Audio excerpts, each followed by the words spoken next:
live.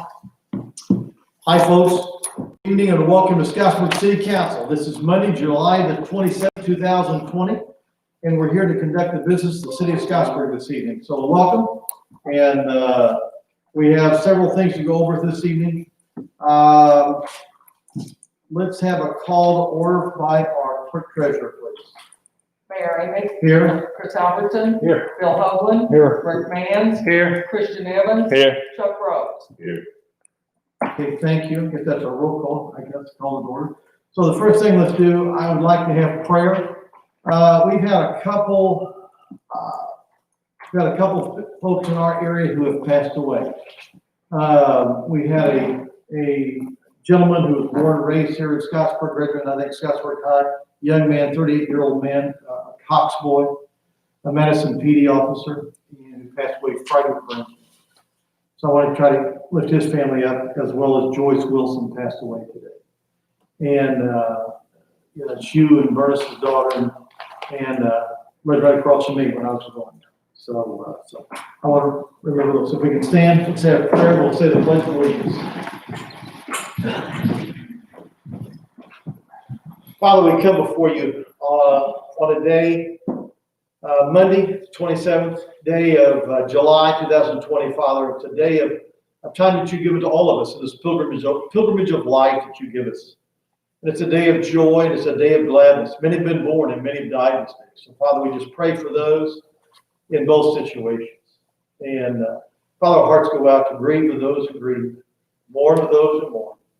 And, Father, we just pray for life itself. We pray for your presence. We pray, Father, for this world as it is under this pandemic. We thank you for our country. We pray for the United States of America, for your blessing upon this country, Father.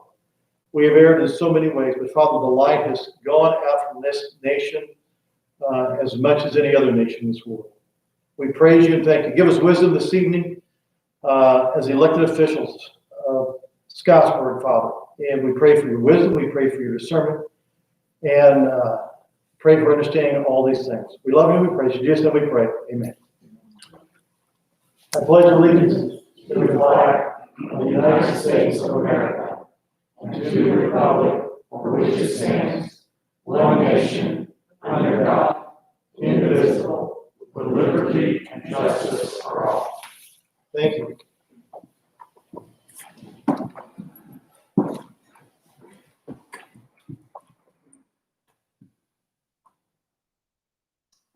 We already have a roll call, so let's go to the approval of the minutes of the July 2013 meeting. So you've had a chance to read over the minutes. You see no encumbrances there. We will ask for a motion to accept the minutes as presented.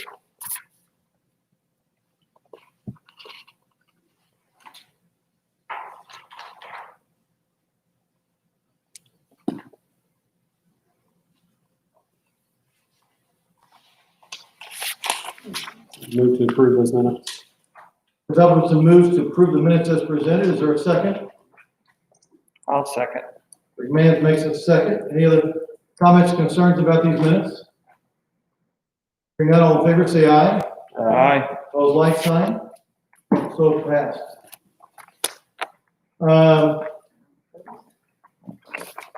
The next thing on our agenda to this evening is a public hearing designation for an economic revitalization area. So we'll call the public hearing to order. And is there anyone here this evening that would like to make a comment on the resolution of designating a portion of the city of Scottsburg, Indiana as an economic revitalization area? This area is over by the old Casey's on Lake Road. And we do with the young apartments there.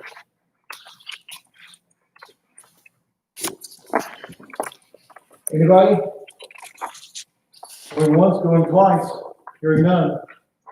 We will close the public meeting. I'll go to capital then. Resolution 2020-11. Going to 2020-10. I think we dropped one. We already had 10, so we had to go back to that same one. So it's in your manual here. And you can see the abatement. It is a 10-year abatement there. I'll make a motion to accept the. McMahon makes a motion to accept. Chris Upton seconds that motion. Questions or comments about this property? Hearing none, all in favor say aye. Aye. Opposed, like sign. Hearing none, so passed. This will be a great revitalization for Scottsburg. I mean, as you can see, looks like it's putting in about $450,000. It says value of the property can't be much more than $100,000, so it's going to be a huge tax base increase for our city. So I'd like to certainly thank Bill Sears and council for helping make that happen. The next thing we have on new business is, nope, let me see, so old business. This is is this the third reading? Is that correct? Ordinance 2020-7, an ordinance to amend the salary ordinance for 2020 to establish the position of wage rate at the Mid-America Science Park. All right, this is the third reading for that. That was the reading to try to get a senior concierge when we open back up. I wanted to let you know that basically everybody out there is furloughed, save Linda Gilray and Mike Kiefer. That's on two people we have. So this will be the third reading on that. So whenever we open back up, we would have somebody who would go up there and run it. I make the motion we approve 2020-7 on third reading. Chuck Rose makes a motion to approve third reading of ordinance 2020-7. Is there a second? I'll second. Bill Holden seconds. Questions, comments, concerns? Hearing none, all in favor say aye. Aye. Opposed, like sign. So passed. Now to new business. One is the first reading of ordinance 2020-11, an ordinance to regulate the food trucks. Has everybody had a chance to read over that ordinance, please? Okay.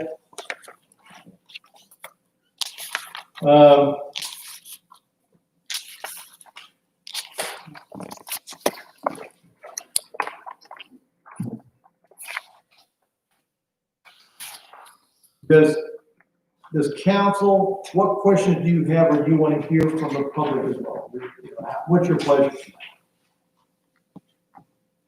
Well, Mr. Mayor, I have some concerns about the cost. I mean, as proposed, we would be much higher than all the towns around us.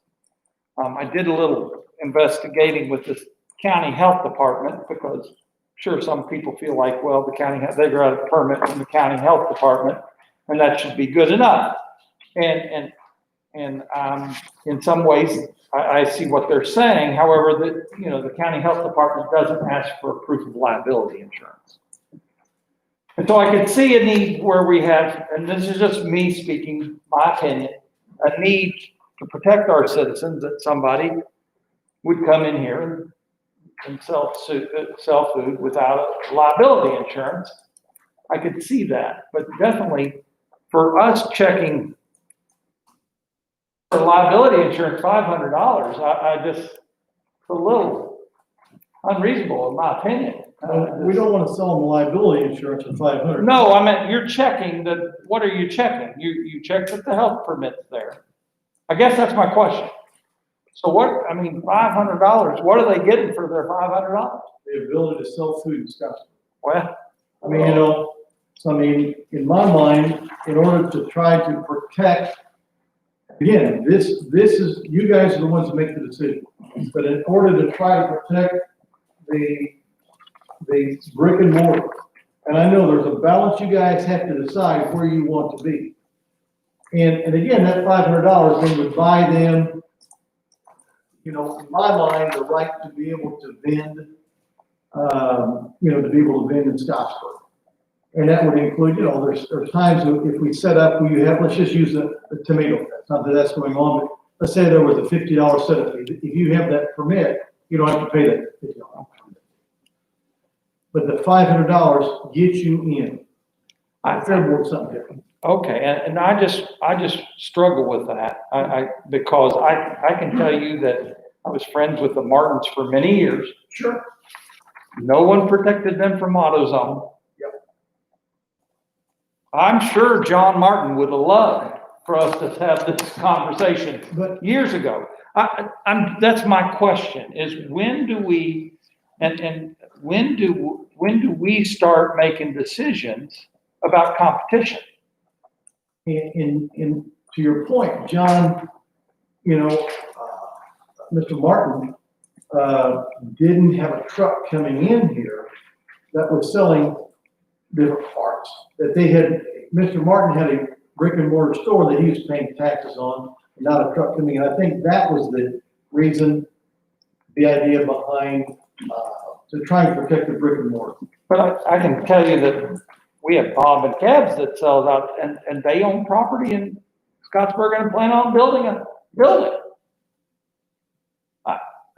This is just my opinion, and I don't want to dominate the conversation, but right now I can't support this ordinance, especially at $500. Eric, I pretty much think the same thing. Sure. I think it's a little too late in the season to be able to charge 500, which is more than anybody around. More or less, it looks like it's somewhere in the $100 to $200 range. I think in another couple of months, that is pretty much going to be gone anyway. When you're talking playing on the same field, granted the brick and mortar is not playing on the same field as what the food trucks are, but some of the other brick and mortars off the interstate wish that the restaurants out on the interstate were playing on the same playing field, but they aren't. Yes. So, I mean, you can't legislate difference like that. I say 100, 200 tops starting next year, not this year. But I think 500 is way out of line. Again, this is up to you, council, to make whatever fee you think it is. Well, who wrote this ordinance? Did Josh write this, or the attorney write it, or who wrote the ordinance? Yeah, I was the one who put the 500 in. Josh, you wrote the ordinance, didn't you? Who wrote the ordinance?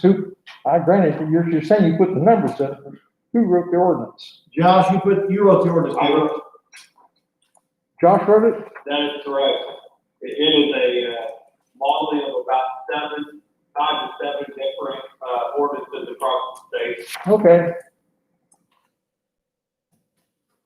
As far as the calendar, currently the language in the ordinance, which is obviously always subject to amendment, is that any license is valid for a year when issued. So a license issued today would be valid for a year from today.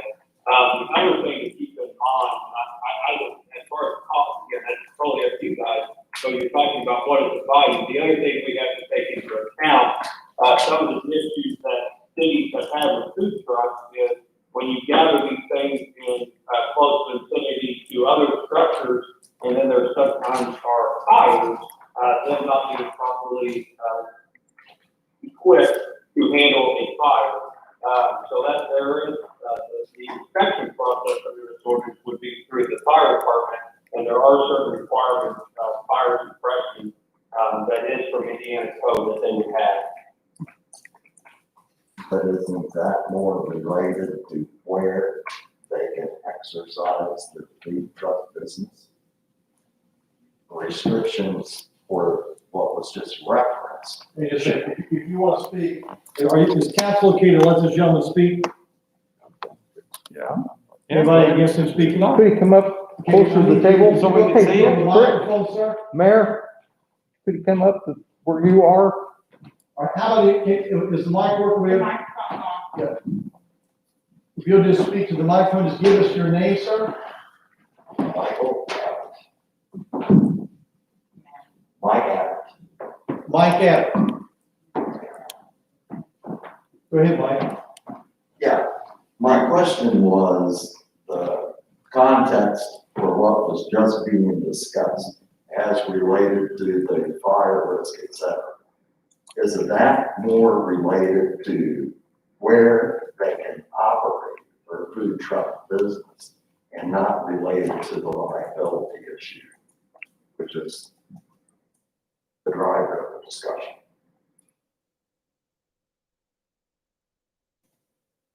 I mean, what's the context of doing this?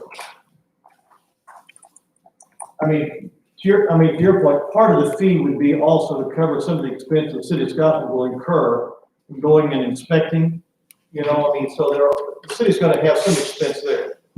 And, you know, so we're gonna bear some costs there. So, I mean, you guys are the guys that make the decisions. I'm just your manager. But I want you also to know that we as taxpayers don't necessarily want to have to bear the burden of not having somebody with some type of regulation. So I guess that's what we're asking for tonight, that the food trucks, if should you go forward with this, that you would have some regulation by which they can go by.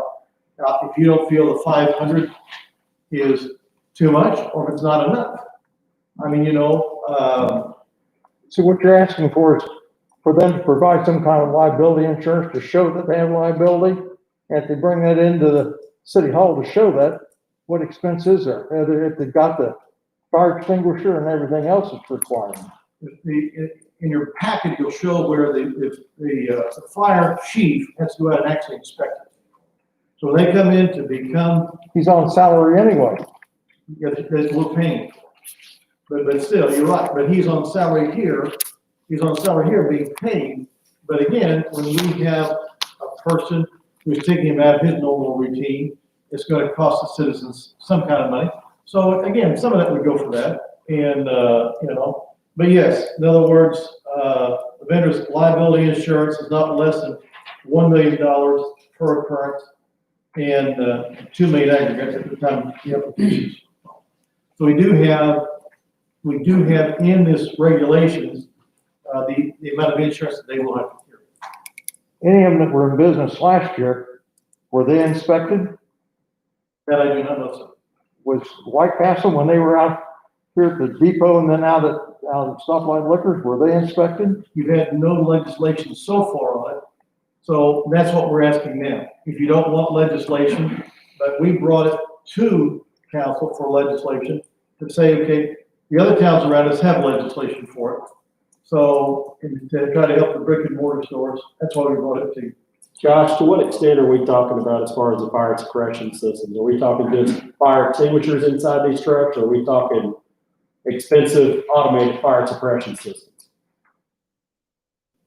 It is in there, I'll have to pull it up here. It is specifically, if there are certain Indiana administrative codes, there's specifically listed in there, the same Indiana fire code, NFPA standards, grease-laden vapor systems, compressed gas systems.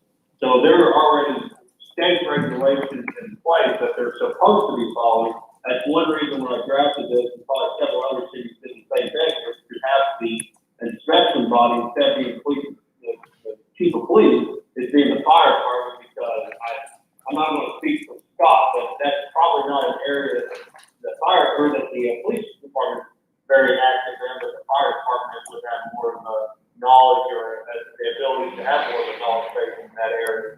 I guess my question also is as far as brick and mortar restaurants, are we looking at these same systems and these same type of fire suppression systems in those restaurants as well?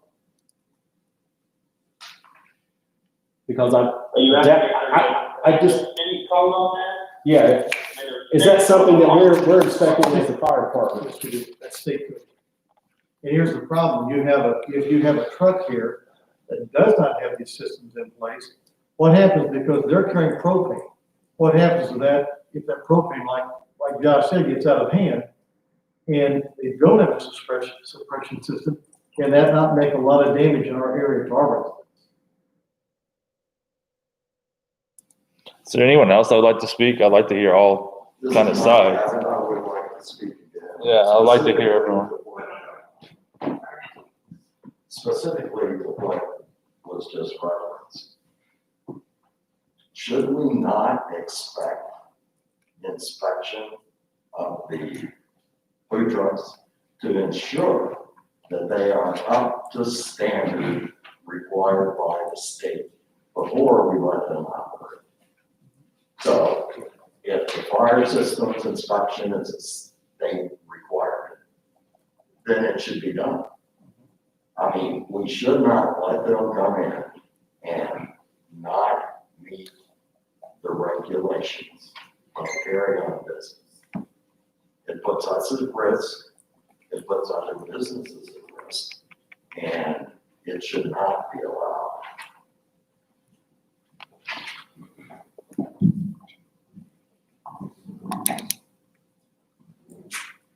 Would you state your name, please? My name is Stephen Spencer. I'm the owner of Barbecue Paradise. My first question is for you, Mr. Mayor. A minute ago, you stated that you're trying to protect the brick and mortar. What are you trying to do to protect us, other than take our money? Space is not about taking your money. It is part of it, yes, sir, you're correct. But also the main thing is to make sure that when you come here, that you are safe for our citizens. So that your vehicle has been inspected. Right, I understand that, and we have been inspected by the local health department, otherwise we wouldn't be set up. You've been inspected for health safety, but have you been inspected for propane and electricity as well? I don't have propane on my trailer. Or you do not? I do not. So how do you cook? Electric. Everything on my trailer is electric. Do you have a generator? Yes, sir. There you go. My second question is, if we're gonna pass an ordinance, I'm just speaking for myself, frankly. I don't care if it's 50 cents. Is that gonna open us up to set up at Lake Iola, Beechwood? Because essentially, whenever I go to Jefferson County, if I pay for the permit, the entire city is mine. I can set up wherever I want. I don't have to have pre-approval every single time. This is the board that determines that. And it's like I said to them, part of the idea is that you would just get what you just said. So that was the point I was gonna make too. The $500 and Josh or the mayor, what is that? Is that $500 to set up on private property? Is that set up on Lake Iola? What is that limit? What's the scope of that $500?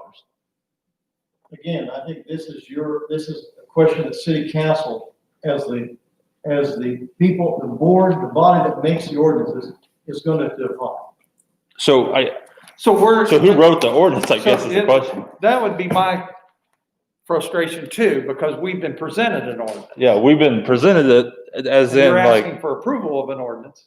that we don't know the definition of. I guess is kind of where I'm I'm. confused. What definition are you asking for? On page 2, section 2, bullet point 1, Josh, it says the application fee shall be $500, which shall be paid at the time the application is submitted. What is the scope of that $500? Is that to set up their food truck on private property? Is it to set up on public, like Lake Iola, Beechwood Park? What is the scope of that $500 fee? That would be similar to the application fee I just paid 2 weeks ago for the EPD registration. That is a fee that you would pay to the city for basically the cost of the inspections, the paper, whatever, the paperwork, how you gonna look at that, the manpower to ensure that the presented item is in compliance with the ordinance. It So- is not, as per the ordinance, it doesn't allow for anything additional other than that. That is just, the 500 would just be the application fee. So if they pay the $500, they could set up at Lake Iola or Well, Groby's or, what you're gonna go to there, Christian, is look at section 3 with the applicability. Basically, look at them and item bullet point 2, okay. then they should be permitted within permitted events. Within all permitted events. So in my mind, wherever you, city council, are going to permit them, or better yet, not permit them. Yeah, so currently permitted event, is on page 1, that any city hosted event, Right. great fairs, any school districts, et cetera. The other things that takes into account what is occurring at most large employers, including the state of Indiana, they've done this, NDOT has created a similar licensure for, the rest area, is allowing these large businesses to host the food truck, would fund their own private property, as well. So also the city would be directly involved in that. That would be if, multi-color, for example, wanted to allow food trucks, and that would be an allowed, area to do so. Or, pick, another factory that even if that factory is within the 1,000 feet of a brick and mortar, it would still be allowed to have the food trucks under the, permitted allowance. I mean, again, I understand if the food truck parks on city property and starts selling its services, then there should be a fee associated with it.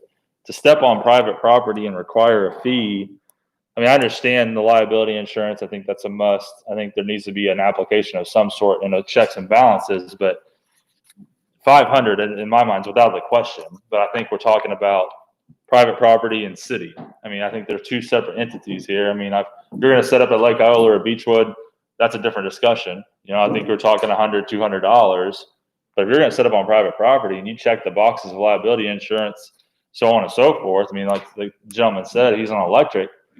I don't see the need in that. I mean, the question too is like, what happens with the ice cream truck that comes around? Is that regulated too? I mean, they move. I mean, we're talking about equal playing field. That's specifically addressed in the, ice cream truck is addressed on page 4. Yeah. I guess I'm saying going forward, is that how everything's going to be handled? I guess is. And I guess my point is that I guess what I'm asking you is to try to bring some type of legislation to regulate Well, I understand. Yeah. vendors in here to make sure that we actually do have not only the health department looking at, but also the fire department. No, Whether he's using propane or electric. I'm all for making sure that they're checking those boxes, but the fee associated with it. That's gonna be up to you. There's two issues, the fee, and the other issue is 1,000 feet. I don't think it's that far in Seymour. There's 1,000 feet you have to, that's like 3 football fields, a little over, right? Am I wrong? Am I math wrong? 300 feet's football field. Yeah, 100 yards, 3 foot to a yard, right? Yeah. So you take like Kevin Smallwood's property. Does that mean he can't set up on his property because there's a restaurant within 1,000 feet? There's not 3 football fields down to the pizza place. Yeah. Well, and we discussed this last time, but, the situation with Mr. Smallwood would be a little bit differently. And I think you could address that in a minute, is he is directly setting up on real estate home, which is obviously directly different than what most of the food trucks or vendors that we're discussing, or we see on a day-to-day basis, especially in other cities. So, that, if you made an exception, which would probably make a lot of sense, that if you own your own real estate, and you're setting up a food truck on it, that would be exempt. That would definitely be doable. Another thing is And as far as the distance, go ahead, I'm sorry. I was gonna say, he's actually building a brick and mortar store, at least what I was understanding, is that once the brick and mortar store, he's moving his wagon out. It's not gonna be. I get that, but I'm just saying, if we pass it as is, it would apply to him. Am I not, would that be correct, Josh, unless we amend it? Right? You are correct. Okay. You are correct. In my opinion, it doesn't matter whether Kevin owns the property or not. If it's private property and somebody's paying rent as a vendor, a food truck vendor. Yeah. What matters who owns it? I mean, how does it matter who owns the property? Yeah. Yeah. I agree. As far as the distance, that, again, I'm hear about, I think probably 7, 8, 9, different ordinances across the state. There's at least one city that absolutely does not allow them, period. There's several others that allow them in only very specific areas, such as basically a town center around the square, things of that nature for certain events. The 1,000 feet was kind of a mixture of the different ones. Someone mentioned Seymour. I believe Seymour might be, I think it's 350, somewhere around that ballpark off the top of my head. Yeah, I talked to him today, and it's about 350 feet. The other thing, when I was doing this in my head, I'm trying to think of real life scenarios too, right? Because I've been driving through the city myself, and when I've noticed these food trucks, a lot of them have been, someone mentioned growing different places. I know there's one that sets up there at the pawn shop by Dollar General. All those would be in compliance, there's nothing within 1,000 feet. Then there was the other, someone mentioned as far as being set up on private property. I mean, if it's well condemned by a vendor that meets the definition of large employers, so when it's employed, more than 25 people, then they would be in compliance, and they're not happy to comply by the 1,000 feet. Again, that's all the stuff you guys can change. I mean, this is how legislation drafting works. I draft something, you guys make changes, and then you come up with, that's the way it works. And that's start somewhere. Yeah, I just don't agree with that. I mean, it doesn't make sense to have that in there. I mean, what stops another restaurant from coming in and buying a business within 1,000 feet of another restaurant opening? So what we've got to decide is how much, I mean, I guess for us is, do we feel like there's a need for an ordinance to check for liability and check fire code? If we're all in agreement that we need that, then we need to tinker on the edges. I'd like to talk with the fire chief before we move forward with the fire code. Yeah. Because I don't know what he's checking right now as far as what the brick and mortars Okay. and what the expectations are there. Okay. So. Agree with that. Just know this, I know that these things burn a whole lot faster than brick and mortar. That's my fear. If you've been traveling the interstate and you see a motorhome catch on fire, well, they're gone quick. So you want to table this then? I'd like to have, Chief Richie to be. I'd like to have Chief Richie be here next meeting. Discuss that part a little more in depth. Hey, we have one more public comment too, Yeah, sure. before we close it. All right, I just want to, I know I spoke a couple weeks ago, and I was hoping I would give you all, Bill, can you not hear me? I'll lean forward there a little bit. I was hoping that a couple weeks ago when I spoke that I'd give you all, Give us your name first, Kevin. Kevin Smallwood. Thank you. I was hoping that whenever I give you all something to think about a couple weeks ago, I didn't have really time to prepare. I had about 5 minutes to prepare my comments, and I understand that I'm pretty passionate about that. But I will tell you, I've had time to think about what you all discussed. Had a chance to look over the ordinance, and it actually saddens me that we're even having this discussion and the way we're going about it. 1,000 feet, when I read that, 1,000 feet, 1,000 feet is a big difference, okay? And if I'm paying for a property on this square that I can't even afford to I can't set my business up on, that's really a shame. Because I pay those same overheads, I say those same expenses. And to your point, Mr. Mayor, yes, my plans is to be able to sell lunches, be able to have the building open. But if I've got a parking lot there, I like to be able to have an opportunity to have a food truck Friday where people can have a festive time and they can come out and they can buy their favorite foods, because we sell a pulled pork parfait off of our truck that people usually don't get in Scott County at the Scott County Fair until Andy started setting up. And we had so many people that came up and they were delighted that they had an opportunity they didn't think they were going to get this year due to everything being canceled. Okay? So with that, I know this gentleman here, he sets up over at Kroger's. Okay, if you think about 1,000 feet, how are you going to measure that 1,000 feet?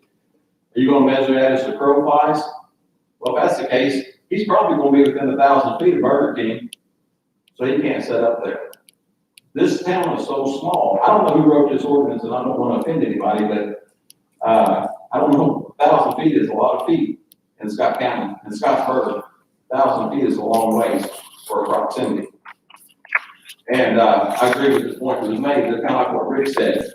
Martin, whenever AutoZone and all those places start coming in, I think they would like to have 1,000-foot proximity that nobody could build within in front of them or around them. So I think that's, this is Scottsburg. This is not Seymour. It's not Columbus. And I did the same research. I called all the health departments, all the way to, Bartholomew County. Bartholomew County, you set up there for $50 for 6 months, or $100 for the year. That's in Bartholomew County. Scott County, from what I understand, unless our statistics have changed, we're one of the poorest counties in Indiana. So why would we be charging the most for business? And what I would encourage each of y'all to do as councilmen, we're on the corridor of I-65. We're 30 miles north of Louisville, Kentucky. Rather than trying to stifle and run small businesses out of this town, we ought to be opening the door up, letting them know we're open for business and come to Scottsburg. Because right now, if you put something like this in place, you're sending that message. We're closed for business. Because I'm sitting here looking at this thousand foot mark. That is, aside from the $500 fee, that 1,000 foot mark is really, I feel like, just protects some places that I hope they stick around. I hope they stay in business, because you're going to need them. Because you're going to shorten the opportunity for some other people who want to come and do business here. I own 2 buildings down here on the square. And neither one of them bring me any income right now. But I hope that one of these days that they'll have a reason to want to come down to the square. Right now, with my food truck parked over on the corner, they give people a reason to come down here. And if there's something else opens up, they might stumble across it and want to come and visit it too. Okay? So I would encourage you guys to look at this. I don't know, I can see where this would apply in a lot of bigger cities. But we've set up, as far as the fire suppression, you can set up at the Oktoberfest in Seymour, set up there for 5 years. And the only thing we have to have as far as the fire suppression and Columbus, Indiana, you have to have a K-registered fire extinguisher. Costs you about $300 for what I do on my truck. Okay? Because we cook with wood, we do have a warmer, we do have electric in our truck, it's up to code. Okay? But you can really make it hard on these folks and make it where they go do business somewhere else. Because I can go pay the same $500 that I can pay in Scott County, I can go work in Jefferson County, Jackson County, and Jennings County for less than $500. So I can go buy three permits in 3 other counties combined, cheaper than that job right here under this ordinance. So I would encourage, if you haven't done your homework, I would encourage you to look at some of that. That's all I have. Thank you. Thank you. I would suggest that we, that there's no speaker. Anybody else want to speak this evening? Thank you. I would suggest that we table this, Mr. Mayor, so that we can discuss next time with you wanted the fire chief. Also, so that we can discuss the footage requirement, because I think that's, and other amendments, and the cost. I can only speak for myself. $500, I will not vote for it. I think there needs to be, in my opinion, there needs to be 2 cost breakdowns, like Councilman Evans was talking about earlier. If you're going to set up on city property versus, a peddler's license separate from the liability insurance licensing in my opinion. I have one other thing. Just to clarify one, I have a question on one comment that was made. If we have the $500 permit, then we wouldn't have to pay the fee like for the Mater Fest. Now, if I was under the impression that $50 fee that I pay for the Mater Fest, I thought I was paying that to the Main Street Society whenever I paid that money. And I thought that was going to a fund for that. Was the Main Street responsible for the Mater Fest, Marty, or was somebody else getting those funds? It was Mater Fest, yes. That would receive. That was put on by the Main Street Society, right? Right. Okay. So the fair board charges me $150 to set up at the fair. So if they're not going to get that $150 because I paid $500 to the city, that's going to chastise these nonprofits that are trying to succeed. I will tell you, I spent, between 8 and 10 years on the fair board, and those folks, they're trying to do something out there, and they're kind of, I forgot about sometimes, but they're trying to do some good to keep that place going. And if you go taking, the vendor money away from them, that's gonna be a real negative impact. And I think that would probably apply to your, ordinance. Some of those would probably be, depending on where you set up in that fairground, you might be in violation of your 1,000-foot rule there too. So you're really getting into some other people's backyard on that. Hey, Kevin, before you leave, you touched on the subject that I had some questions on. You go to most of the county activities and set up your truck, right? Right. What activities do you have to pay? You mentioned the fair is 150, Mayor Fest is 50. What else do you pay a separate permit fee to set up on? What other activities, what other events? Well, in Scott County, that's basically the two festivals that we've had for the most part here in Scottsburg, where it would apply, to what this ordinance is going to adhere to. Generally, it's kind of like the Sebastian said last time they were here. Anytime we set up somewhere, I mean, it's like this weekend, we set up at the fairgrounds. It cost me $25 to set up because they let us use electric and water, okay, which actually that was providing a service to the community, because I would expect for them to charge us a lot more for us to set up, okay? But we was also providing a service to them by having the refreshments there for the demolition derby, that they would have had people there, had before they probably hadn't done that. So I mean, you're gonna have to be, that's one thing you're gonna have to look at, is you're gonna chastise these folks that are trying to have these organizations and trying to put on festivals. If they're not gonna make any money from it, why would they wanna do it?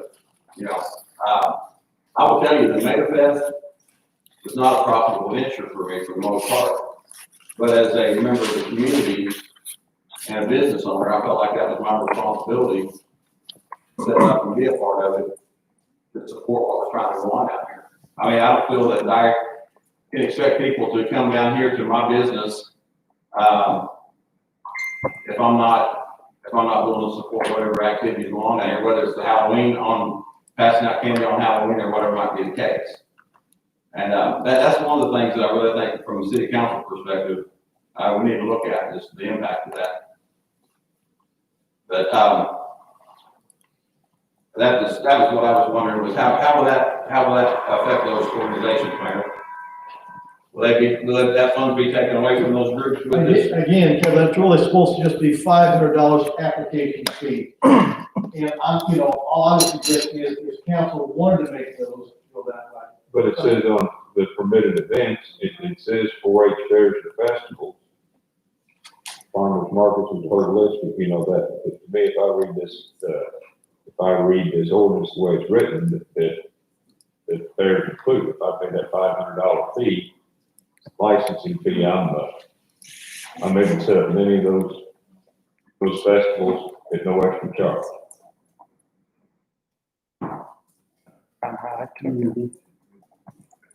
And those festivals will be on city property too.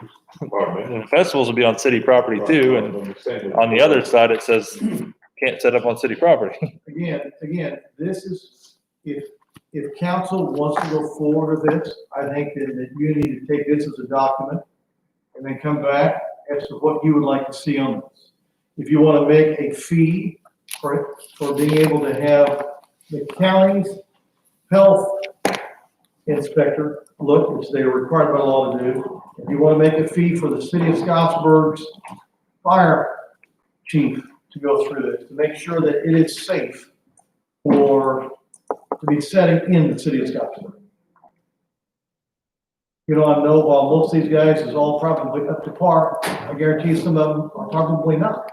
So I think you're doing due diligence to make sure, just ensuring the safety of our people. Mayor, may I say something? Please, go on, please. And your council, it's up to you to tell me if you want this, if you want public comments to stop, as long as you want to hear this, okay? Please Yeah. state your name first. Doug Gross, wife and I own Louis D. Still.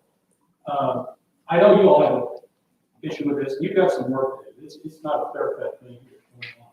But I also want to ask you to look, one of the issues brought up about the John Martin's and AutoZone coming in. Well, we've been here since 2002, there's been a dozen other restaurants open after us, and we've had no issue with that. Like I said before, fair playing field, that's all we're asking for. And many restaurant owners feel the same way for that topic. Also, the thing that you need to look at is in the future.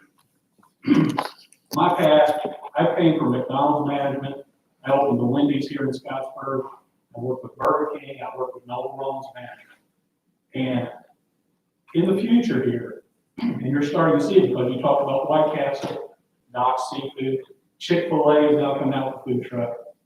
You're going to have a lot of these corporations now that are looking at this and watching this because they see that they don't have to pay property taxes, they don't have to pay for brick and mortar, they can cut their labor costs and the way of moving around and filling the public's need on that.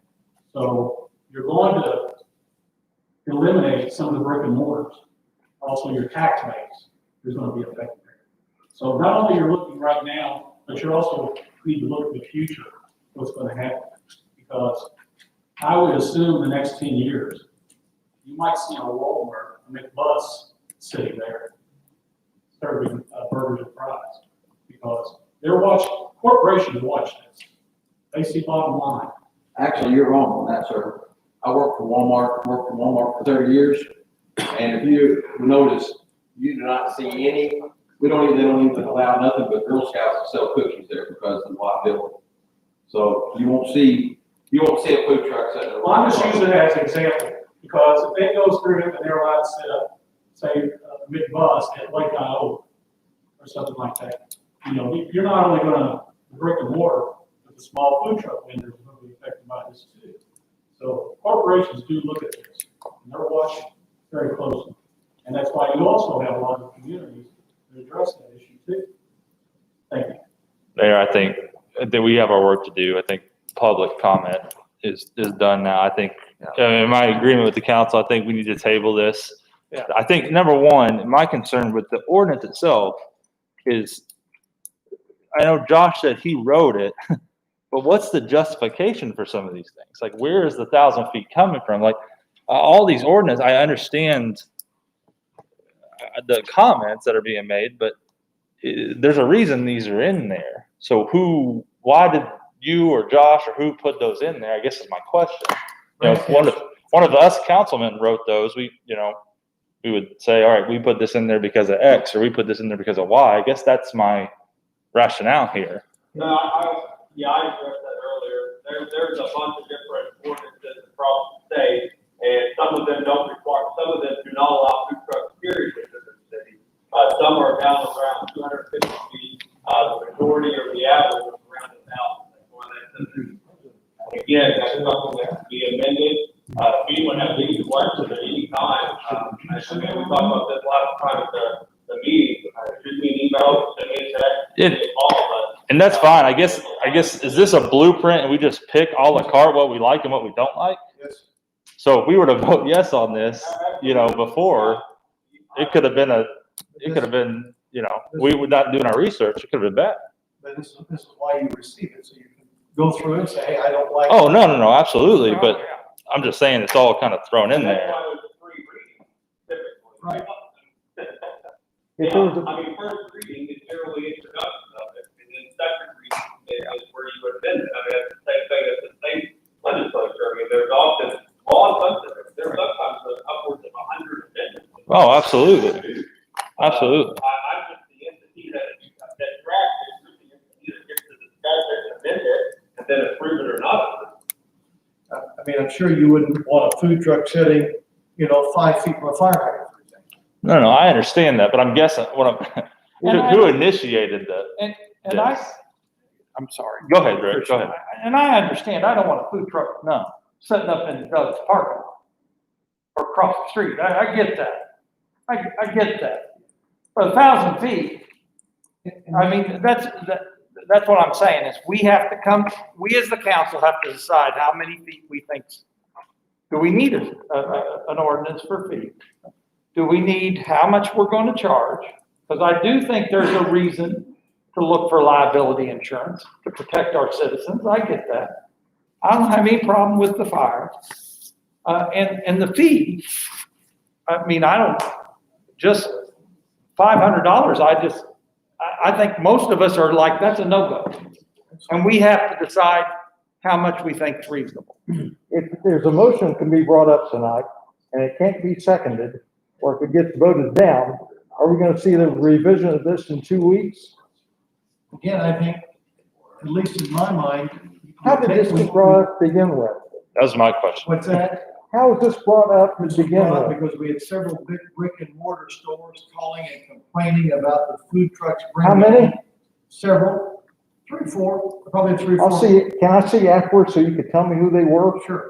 Okay, I'll make a motion to table this so we can, I say table it for more than 2 weeks, 'cause There's several amendments. yeah, we had to go line by line and look at this because it's, yeah, we got a lot of work to do.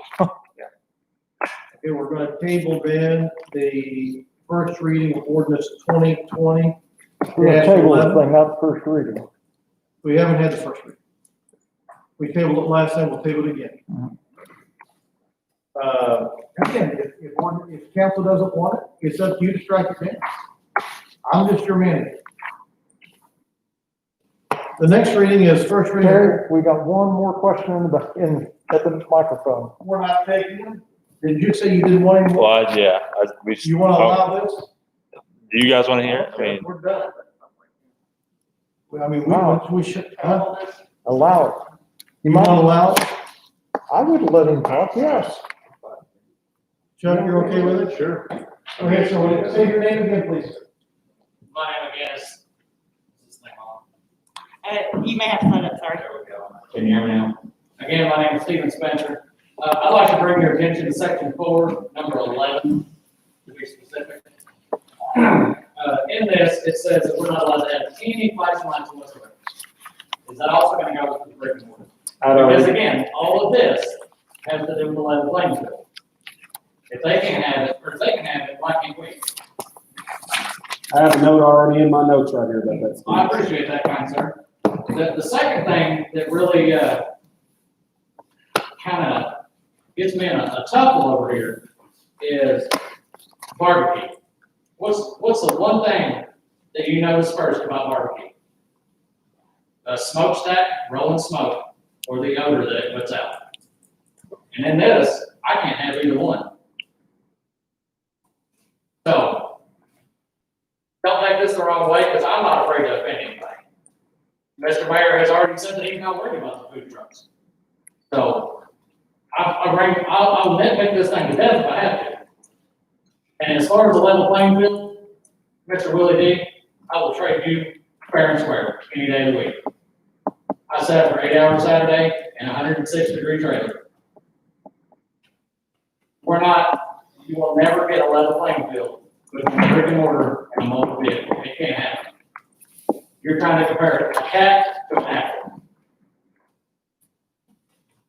As far as checking for insurance and all that, I agree, you should. Because you don't want a big corporate coming in here and taking business not only from your small guys, but from your bigger guys. I agree with that. But on a personal level, I think this was thrown together very sloppily. That's all I have for you. Thank you very much. Thank you, sir. Well, the council thinks it's sloppy now. There was a lot of work put in this by legal counsel to go through and look at various cities and put a culmination of that in there. Nor do I want anybody to think that I don't care about food trucks. I care about anybody in this city. And it's our job to protect the people. And the one thing that brought validity to me is by doing inspections, we can do our due justice in making sure that these vehicles are safe. So thank you for considering that. So we have a motion to table, so we're going onward now to first reading ordinance 2020-12-PC-1-20, Trevor McIntosh, B1 local business to R1 single family residence. So if you look over there on this, we have this at the Scottsburg Advisory Plan Commission, and they did give this in a unanimous, I believe it was unanimous, was it not, Ms. Ashton? Yes. Unanimous decision to go forward and to change that from, it was residential, was changed to business, and changed it back, they want to change it back down to residential and build a home there. So,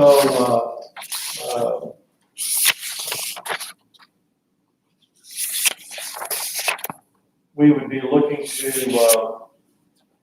for a motion to go forward and to change it from a B1 local business to an R1 single family residential.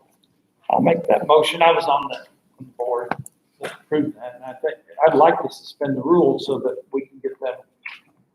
So I'd like to make a motion to approve this in one reading.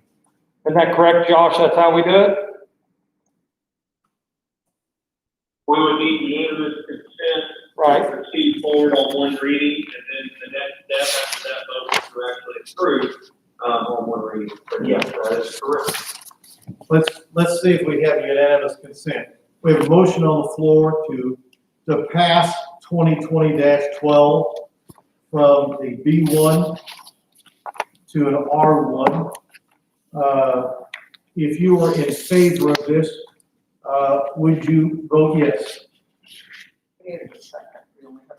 I'll make the second. Okay, so Commissioner Evans makes a second. So all in favor of that, say aye. Aye. Opposed, same sign. And we have the unanimous decision then to go forward, to change this, and to do it all in one reading. So, with that motion, who would like to make that motion to go forward? I'll make the motion. I'll second. Commissioner Evans makes the motion, Chuck Rose second. Questions, comments? All in favor, say aye. Aye. Opposed, like sign. So passed. Saw section 3, where today, Official Center did contact the mayor's office and withdrew their application on, from agricultural R3 high density, R3 high density houses. That was withdrawn.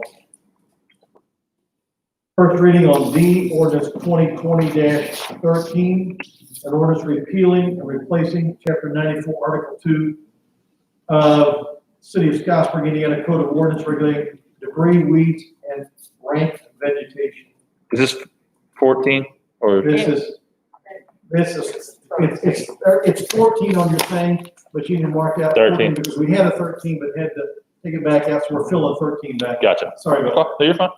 That way, request to withdraw. Mhm. Let's try to Right. get them in sequence. Yep. Sorry. There you go. No, fine. I hope you've had a chance, because here's what's happened is we've probably issued almost 200 citations. And when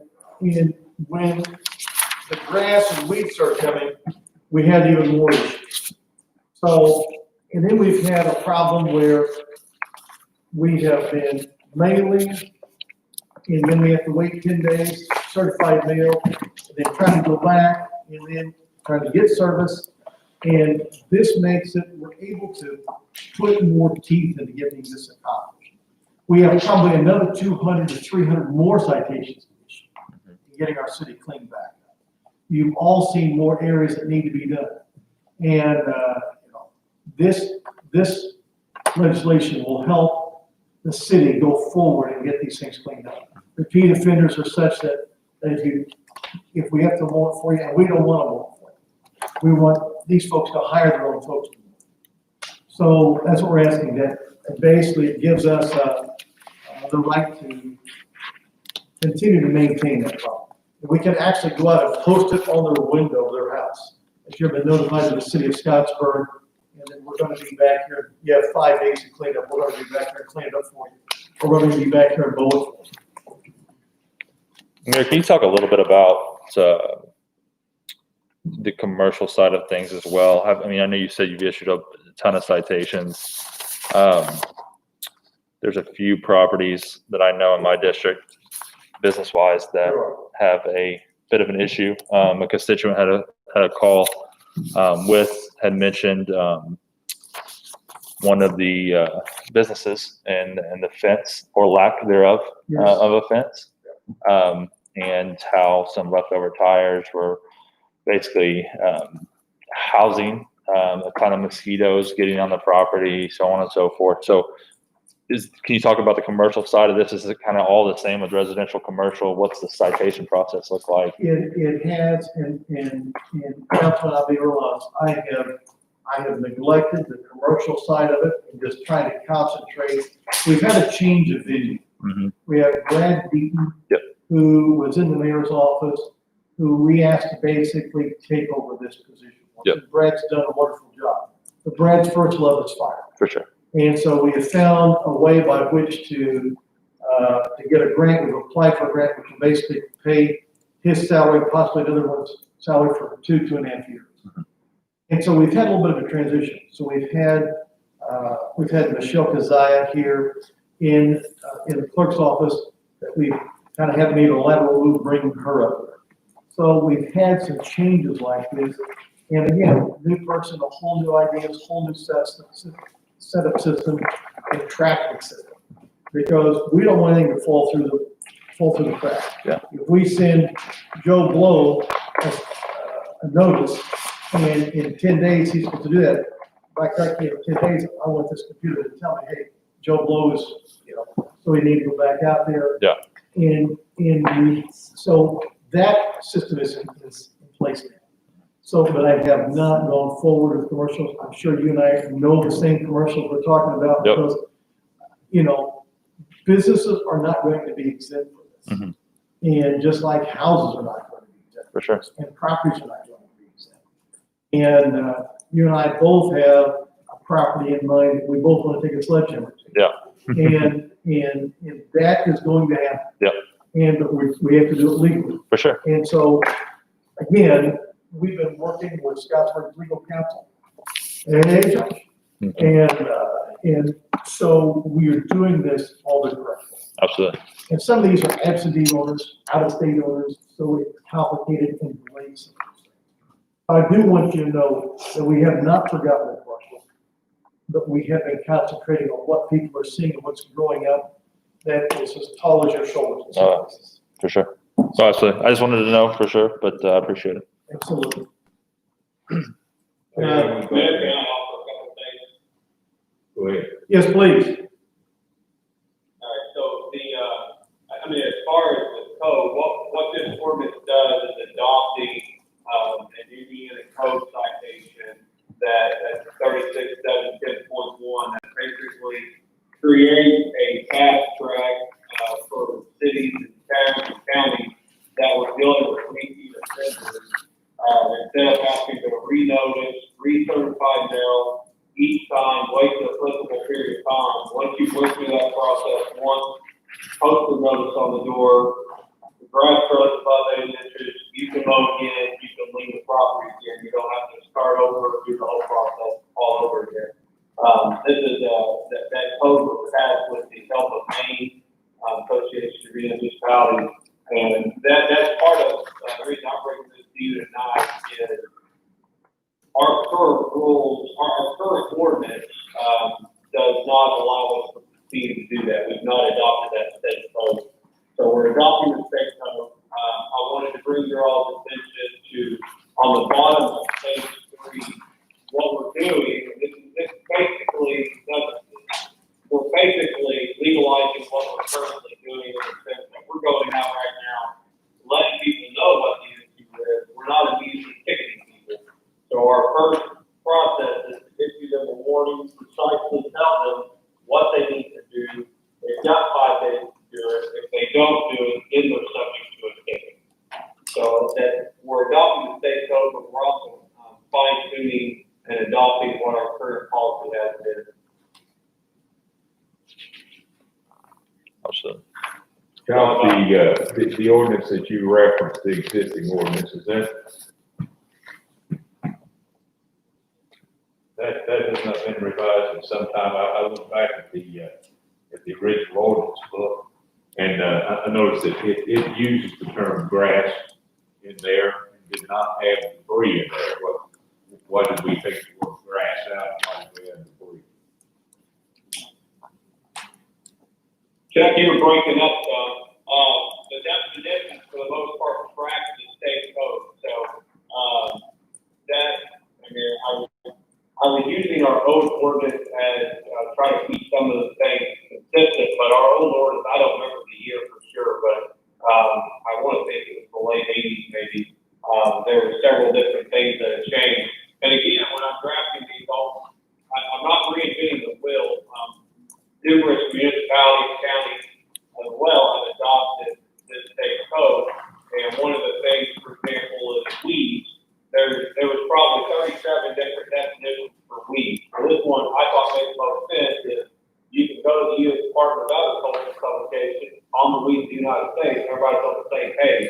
Instead of listing 37 or whatever number of things that are weeds, and then next year there's 3 more weeds, so we amend that ordinance, you know what I mean?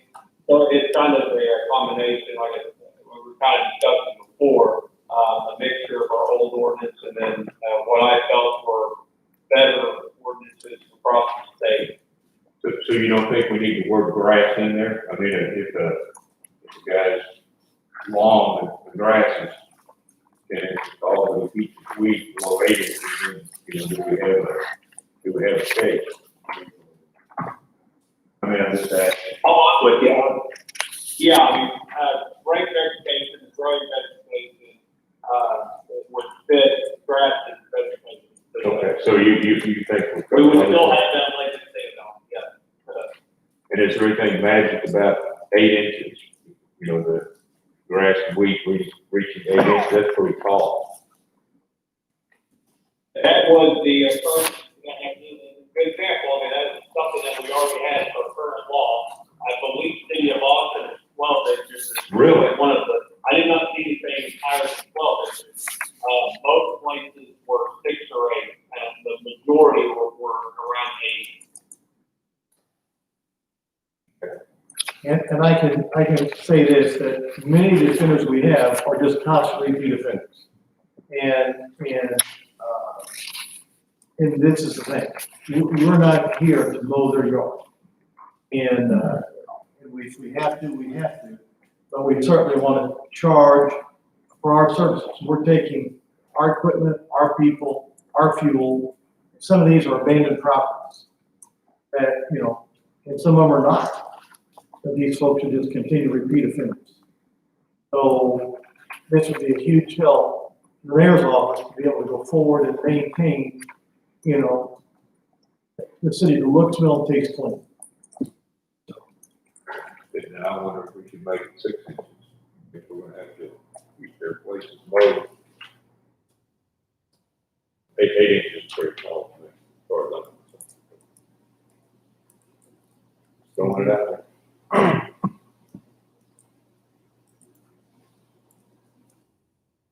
You know, and to Josh's point is, if we pass this on first reading, and you want this to go through readings, Yeah. then he said you can amend that on the second reading. So I think the first thing to do tonight, at least in my mind, is to go forward and pass this on first reading, and then read through it and see if you want to make any amendments to the height of that. But I think the body of this is, I've read through this, it sure looks like it fits everything that I need. Yeah, can we have also presented to us in the next council meeting, like a study of what other cities and towns, where they're at? And I know Josh said Austin was at 12. I'm pretty sure Jeffersonville is also 8. I could be wrong on that. But their code enforcement ordinances are a lot of them on their website. So I think I would make the motion to pass this on first reading as written, with the understanding that we'll do some homework to see what, you know, those inches look like for other towns and municipalities. And a motion from Christian Evans to pass this on first reading. Is there a second? I'll second. McMahon seconds. Questions, comments, concerns? If not, all in favor, say aye. Aye. Opposed, like sign. So passed.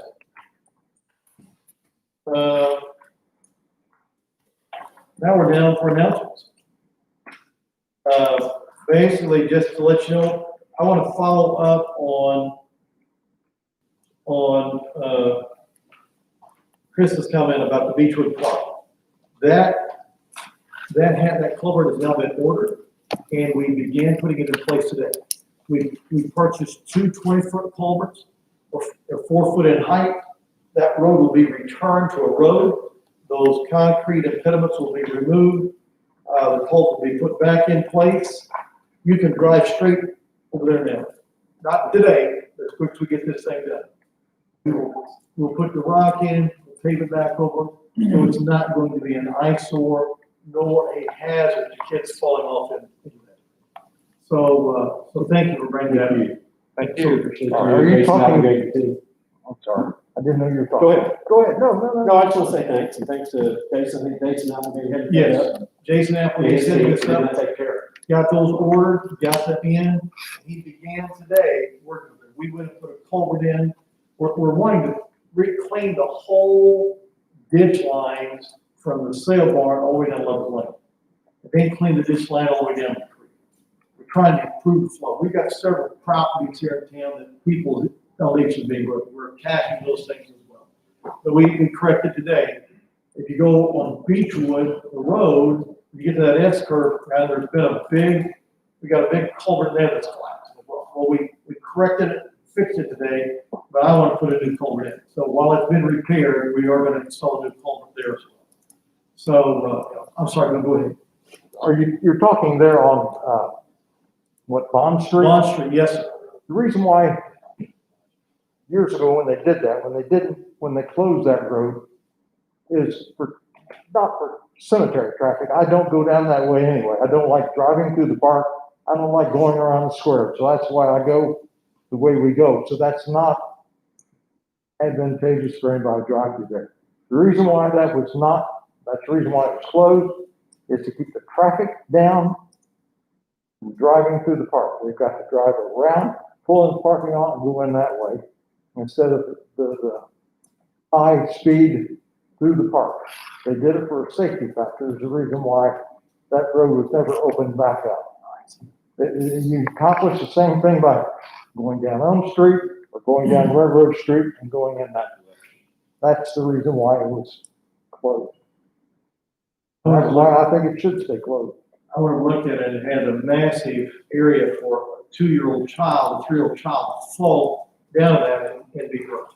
I understand that, and that's okay to repair the park, build it in, do whatever needs to be done, but I think opening it back up is just more of a safety factor than somebody falling off that culvert. Well, I will leave that to you, as council. If that's your choice, and we can close the road back, but we are putting a culvert there because there is a safety factor there to protect our citizens. Put the culvert in, but don't open it up for traffic. Again, I'll leave it to all the council to make that decision. So, Would speed bumps be just as effective? Won't you put 6 stop signs in through there? Got to slow them down anyhow. I just think aesthetically, those big barricades across there, we want the city to look good. look good. It looked good to me, it looks good. The reason for that was so to keep the traffic, the speed down, no traffic through the park. That's the reason why they closed the one on Washington Street. There used to be another entrance between Elm Street and Bond. If we want to fix it and put some nice gates across there, I'd be okay with that, but those big concrete barricades. That's the reason for it. Yeah.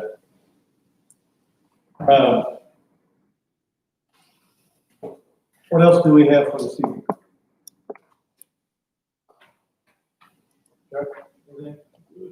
Okay, Chief, okay, James? Okay, Chief, will you keep an eye on that and let us know if once it opens back up, if that becomes an issue, then we can maybe address that. Okay. Thank you. okay, hearing nothing else, we'll entertain a motion to adjourn.